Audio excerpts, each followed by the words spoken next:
সবাইকে স্বাগত জানাচ্ছি নিউজ 24 সংবাদে। পুরো আয়োজনে আপনাদের সঙ্গে আছি আমরা দুজন, আমি আসিফ টিপু এবং আমি জান্নাতুল ফেরদৌস রুবা। দর্শক দেখছিলেন বিআরবি কেবলস অন্যান্য শিরোনাম। এপ্রিলে কেন নির্বাচন আয়োজন করতে চায় সরকার তা নিয়ে প্রশ্ন তুলেছেন বিএনপি নেতারা। তারা বলছেন এর পেছনে নির্বাচন আরও পেছানোর বাহানাও থাকতে পারে। কেন ডিসেম্বরে ভোট সম্ভব নয়, সরকারকে তার ব্যাখ্যা স্পষ্ট করার আহ্বান জানাচ্ছেন তারা। বলছেন কোনো রাজনৈতিক দলকে বিশেষ সুবিধা দেওয়ার উদ্দেশ্য থাকলে অন্তর্বর্তী সরকার বিতর্কিত হয়ে পড়বে। সবার চাওয়া একটি অবাধ, সুষ্ঠু, নিরপেক্ষ ও গ্রহণযোগ্য জাতীয় নির্বাচন। সম্প্রতি দেশবাসীকে প্রধান উপদেষ্টা জানান, ভোট হবে আগামী বছরের এপ্রিল মাসের প্রথমার্ধে।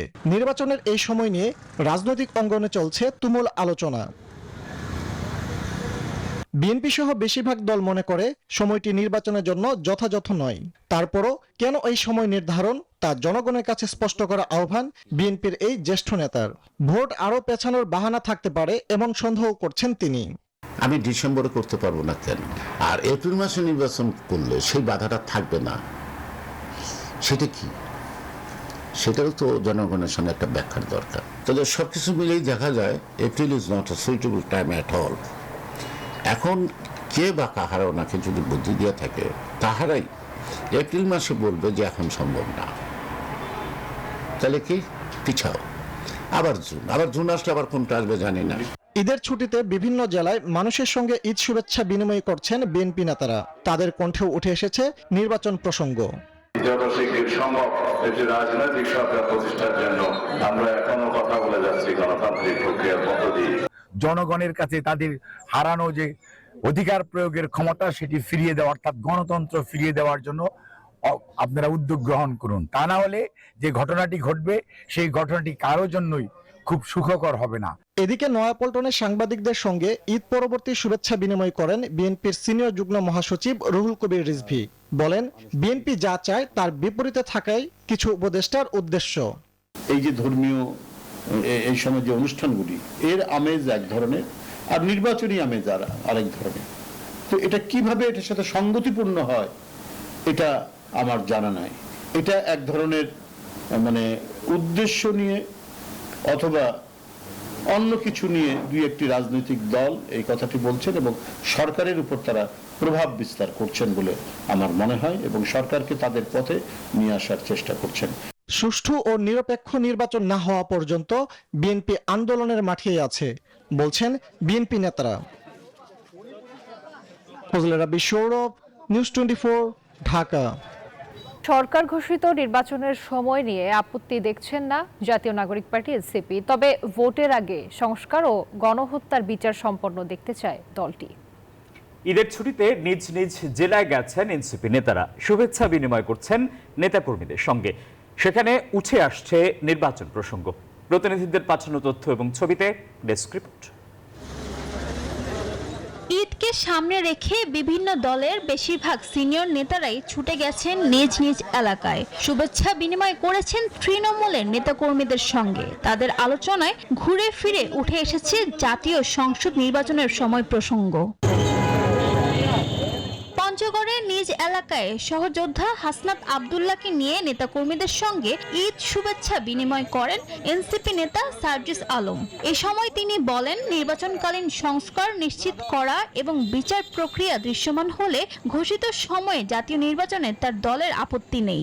নির্বাচনকালীন কিছু সংস্কার প্রয়োজন রয়েছে, বিচার বিভাগের, আইন শৃঙ্খলা রক্ষাকারী বাহিনীর, নির্বাচন কমিশনের। এগুলো সম্পন্ন হলে এপ্রিলে নির্বাচন নিয়ে আমাদের কোনো দ্বিমত নেই।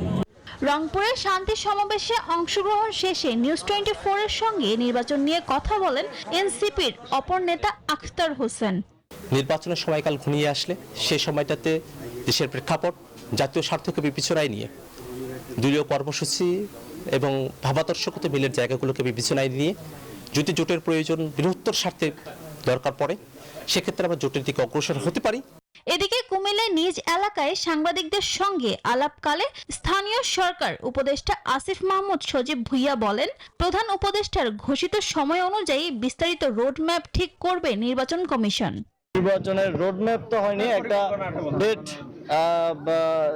দেওয়া হয়েছে, সম্ভাব্য ডেট এপ্রিল মাসের প্রথমার্ধে, এবং এই ডেটকে মাথায় রেখে নির্বাচন কমিশন একটা রোডম্যাপ যথাসময়ে দেবে। মৌলভীবাজারে নিজ এলাকায় ঈদ পুনর্মিলনীতে যোগ দিয়ে জামাতের আমির ডক্টর শফিকুর রহমান বলেন, প্রধান উপদেষ্টার নির্বাচনের রোডম্যাপ যেন অনিশ্চিত হয়ে না পড়ে সেদিকে খেয়াল রাখতে হবে। যদি একান্ত কোনো কারণে আপনি মনে করেন কিছুটা পিছাতে হবে, অবশ্যই এটা এপ্রিলের পরে হওয়া উচিত নয়, দেশের আবহাওয়া এবং সার্বিক বিষয়কে বিবেচনায় নিয়ে। তবে এবারের ঈদে নির্বাচনী রাজনীতি একটি বিষয়কেই ইঙ্গিত করছে, সেটি হলো দেশ ধীরে ধীরে নির্বাচনের পথেই ধাবিত হচ্ছে। ফারজানা রিয়া, নিউজ 24, ঢাকা। 4 দিনের সফরে যুক্তরাজ্য যাচ্ছেন প্রধান উপদেষ্টা ডক্টর মোহাম্মদ ইউনূস। সরকার প্রধান হিসেবে এটাই তার প্রথম ইউরোপ সফর। বুধবার ব্রিটিশ প্রধানমন্ত্রী কিয়ের স্টারমারের সঙ্গে বৈঠক করবেন।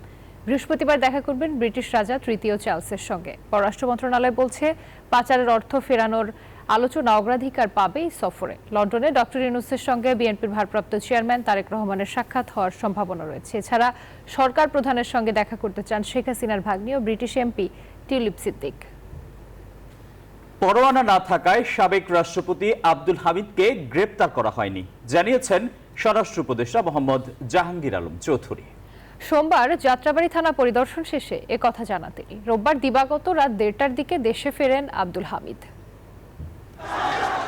5 আগস্ট ছাত্র জনতার গণ অভ্যুত্থানে আওয়ামী লীগ সরকার পতনের পর শেখ হাসিনা সহ অনেক নেতাকর্মী পালিয়ে যান। তবে আওয়ামী লীগ সরকারের সাবেক রাষ্ট্রপতি আব্দুল হামিদ দেশে অবস্থান করেছিলেন। 9 মাস পর চিকিৎসার জন্য 8 মে ব্যাংককের উদ্দেশ্যে ঢাকা ছাড়েন আব্দুল হামিদ। এরপর থাইল্যান্ডে চিকিৎসা শেষে 9 জুন রবিবার থাই এয়ারওয়েজের একটি ফ্লাইটে তিনি ঢাকায় ফিরে আসেন। ইমিগ্রেশনের আনুষ্ঠানিকতা শেষ করে নিজ জেলার কিশোরগঞ্জের উদ্দেশ্যে রওনা হয়ে যান সাবেক রাষ্ট্রপতি। তার বিরুদ্ধে গত 14 জানুয়ারি কিশোরগঞ্জ সদর থানায় একটি হত্যা মামলা দায়েরের তথ্য রয়েছে।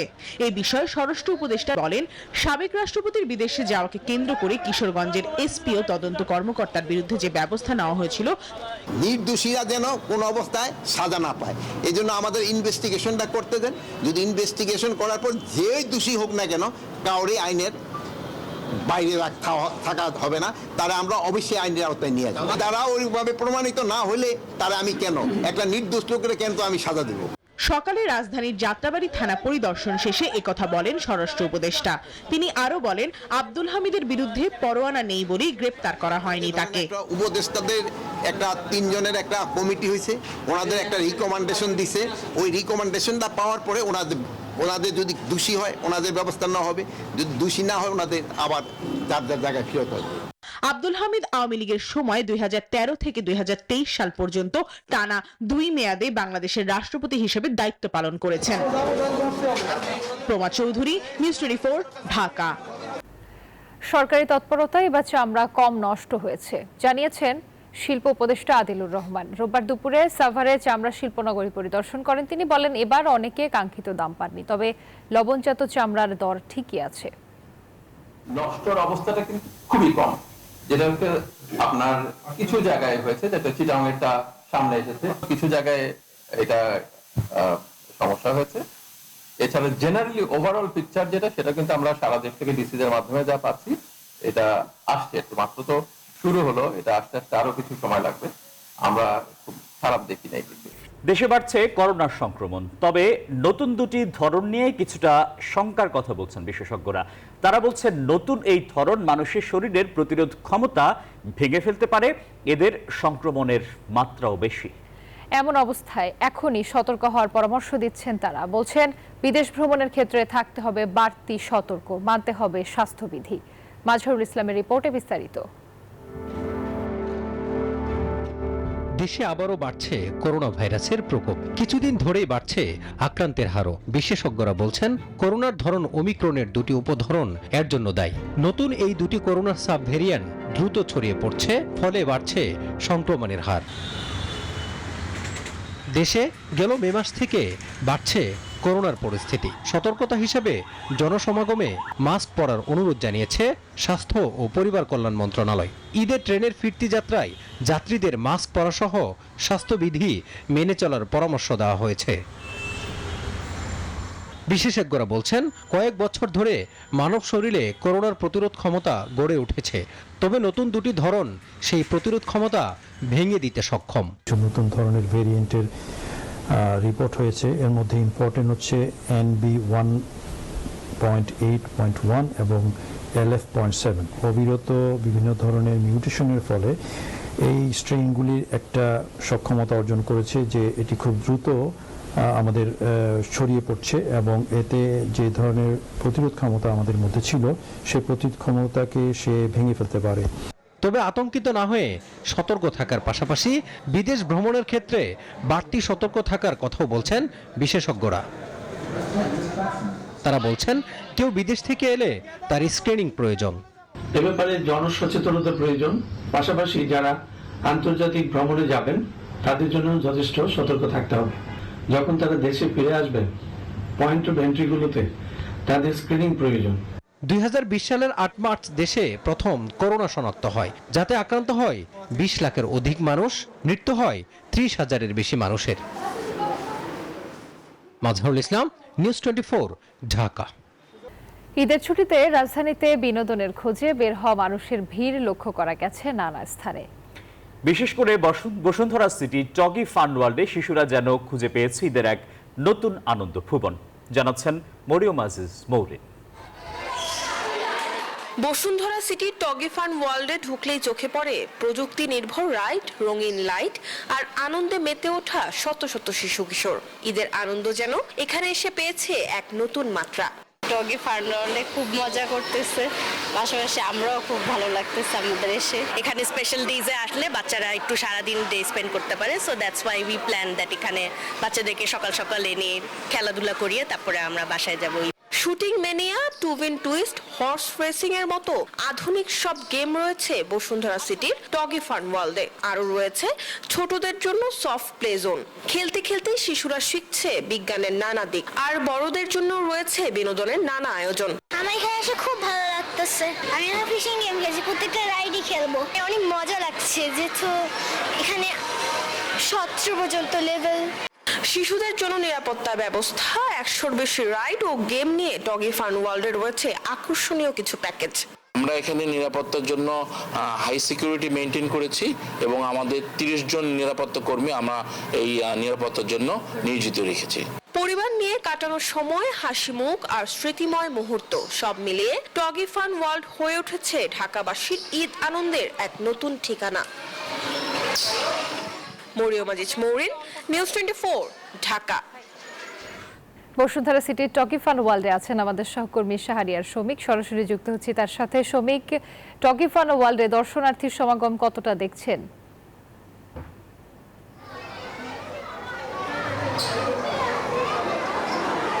জি, আপনাকে ধন্যবাদ। আমি এই মুহূর্তে আছি রাজধানী অর্থাৎ দক্ষিণ এশিয়ার সব থেকে বড় virtual theme park Toggi fun ওয়ার্ল্ডে, যেটি মূলত অবস্থিত রাজধানীর পান্থপথ সংলগ্ন বসুন্ধরা সিটি শপিং কমপ্লেক্সে।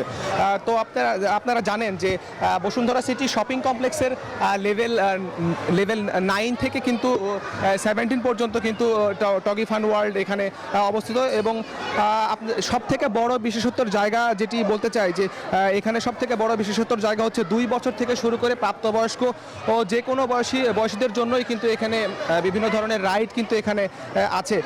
জানিয়ে রাখতে চাই যে এখানে কিন্তু মূলত সপ্তাহে 6 দিন অর্থাৎ মঙ্গলবার ছাড়া সপ্তাহের বাকি 6 দিন 2টা থেকে রাত 10টা পর্যন্ত কিন্তু এখানে টগি ফান ওয়ার্ল্ড এখানে ওপেন থাকে। তবে ঈদ উপলক্ষে টগি ফান ওয়ার্ল্ড কর্তৃপক্ষ দুপুর 12টা থেকে রাত 10টা পর্যন্ত কিন্তু এখানে টগি ফান ওয়ার্ল্ড খোলা রাখার ব্যবস্থা করেছেন। এবং আরও জানিয়ে রাখতে চাই যে তারা এখানে ব্ল্যাকআউট পর্ব এখানে চালু রেখেছেন এবং বিভিন্ন বয়সীদের জন্য কিন্তু এখানে বিভিন্ন ধরনের অফার কিন্তু এখানে চালু রয়েছে। তো আপনাদেরকে দর্শকদের আরও জানিয়ে রাখতে চাই যে এখানে মূলত 3টি প্যাকেজে কিন্তু বাচ্চারা এখানে আসতে পারেন এবং প্রাপ্তবয়স্করা এখানে আসতে পারেন। 3টি প্যাকেজের মধ্যে কিন্তু সবগুলোই সাধ্যের মধ্যে। তার মধ্যে একটি যেটি আছে সেটি টগি কিডো, যেটি 1100 টাকায় পাওয়া যাচ্ছে, এবং টগি এক্সট্রিম যেটি 3500 টাকা, এবং যে ভিআইপি যে প্যাকেজটি যেটি আছে যেখানে সব কিছু ইনক্লুডেড থাকে সেটি মূলত এখানে একটি সাধ্যমতো দামের মধ্যে কিন্তু এখানে পাওয়া যায়। তো এখানে ঈদ উপলক্ষে আসছেন এবং বিভিন্ন বাচ্চারা আসছেন, প্রাপ্তবয়স্করা আসছেন এবং প্রায় 100-র অধিক রাইড নিয়ে এখানে তারা আনন্দ উপভোগ করছেন। তো এই ছিল আমার কাছে সর্বশেষ। শমিক, আপনাকে ধন্যবাদ। হামজা শমিকদের সামনে এবার কাঙ্ক্ষিত সিঙ্গাপুর ম্যাচ। এশিয়ান কাপ বাছাইয়ের দ্বিতীয় লড়াই ঘরের মাঠে। অধিনায়ক জানান শুধু জয় নয়, খেলতে চান নান্দনিক ফুটবল। এদিকে কোচও জয়ের ব্যাপারে আত্মবিশ্বাসী। অন্যদিকে সতর্ক গেম প্ল্যান সাজিয়ে প্রস্তুত সিঙ্গাপুর দল। হাই ভোল্টেজ ম্যাচটি শুরু হবে মঙ্গলবার সন্ধ্যা 7টায়।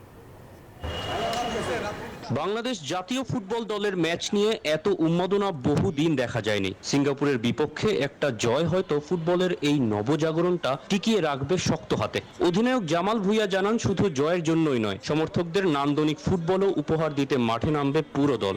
ভারত ম্যাচে সুযোগ না হলেও এবার কিছুটা সময় পেলেও দলকে নেতৃত্ব দিতে চান টিম ক্যাপ্টেন। 10টা মানুষ থাকলে আর মানুষ থাকলে pressure same, right?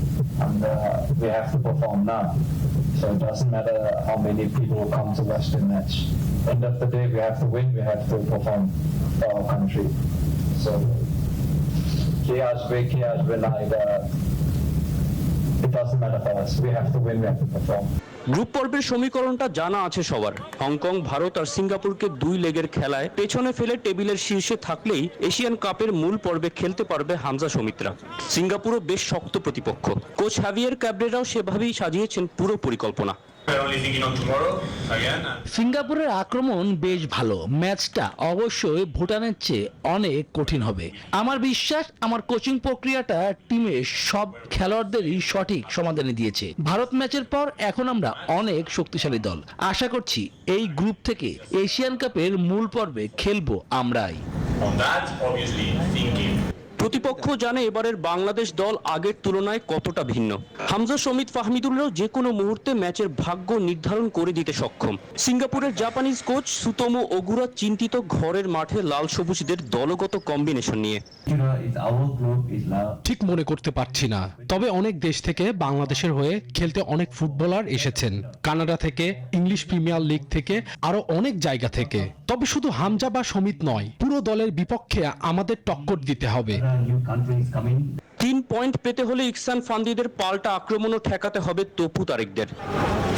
18,500 সমর্থকের গর্জনে মুখরিত হয়ে উঠবে এই ঐতিহাসিক জাতীয় স্টেডিয়ামের ফাঁকা গ্যালারি। কোটি কোটি বাংলাদেশের প্রার্থনার সঙ্গী হবে হামজা সমিতদের। সিঙ্গাপুরের বিপক্ষে এখন একটি কাঙ্ক্ষিত জয়ই এনে দিতে পারবে দেশের ফুটবলে নতুন এক অধ্যায়ের সূচনা। ঢাকার জাতীয় স্টেডিয়াম থেকে তৌসিফুল হাসান, নিউজ 24। আর এই ছিল নিউজ 24 সংবাদে।